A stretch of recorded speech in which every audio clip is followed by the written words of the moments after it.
40 సంవత్సరాల history and అబద్ధాలు చెప్పవచ్చు 40 సంవత్సరాల హిస్టరీకి. 3 సంవత్సరాలు ముఖ్యమంత్రి చేసిన వాళ్ళకి ఏంటిది? మనకి ఏదో ఇస్తే చెప్పడమే, చెప్పింది చేయడానికి ప్రయత్నం చేయాల. ఇప్పుడు P4 2 సంవత్సరాలు అయింది బాస్.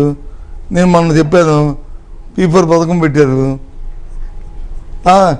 రాష్ట్రం కానీ లేదా ఏదో ఒక విలేజ్ తీసుకోండి, మీ ఇష్టం ఏ ఊరేని తీసుకోండి, లేదా వార్డు తీసుకోండి. ఆ వార్డులో లేదా ఆ ఊరిలో లేదు ఆ నియోజకవర్గంలో ఎంతమంది P4 కింద సెలెక్ట్ అయ్యారు,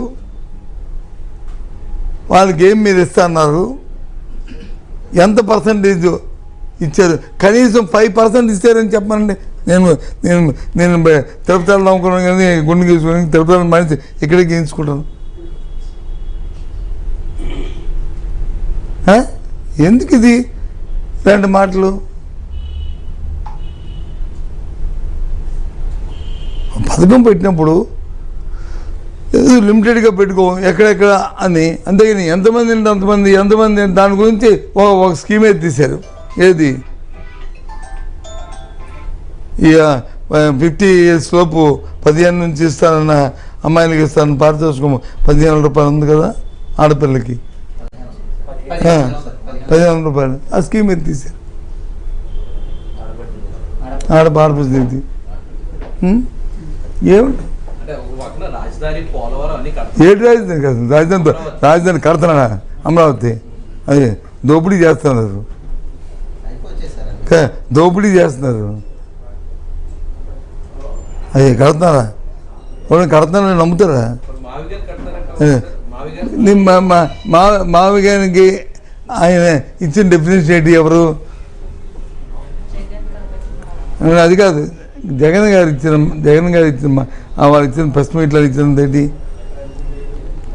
మచిలీపట్నం ఏంటి విజయవాడ గుంటూరు మధ్యలో అని చెప్పి ఇచ్చారు కదా. 3 రోజుల కిందట చంద్రబాబు నాయుడు మాట్లాడినప్పుడు ఏం మాట్లాడాడు? అమరావతి అంటే విజయవాడ దేవరది దాని పేరు మంగళగిరి గుంటూరు కలుపుకొని ఇది రాజధాని ఇదంతా ఎందుకనండి మరి? ఇగో మేము ఇక్కడ చెప్పిందే కదా ఇంగ్లీషు. మీరు ఆయన చెప్పిన ఇంగ్లీష్ మరి మాకు రాకపోయినా మేము చెప్పిన ఇంగ్లీష్ అదే, మేము చెప్పిన ఇంగ్లీష్ అదే. హైదరాబాద్ పట్టణం ఎంత ఉంది? హైదరాబాద్ అంటే రాజధాని, అంతేగాని గిరిగీసుకొని టేబుల్ కూర్చొని ఇదే రాజధాని కాదు. ఈ ప్రాంతం అంతా అంటే ప్రాంతం అంతా బాగుపడుతుంది, ప్రాంతం అంతా అభివృద్ధి చెందుతుంది అని చెప్పాడు జగన్మోహన్. తప్పని చెప్పాడు.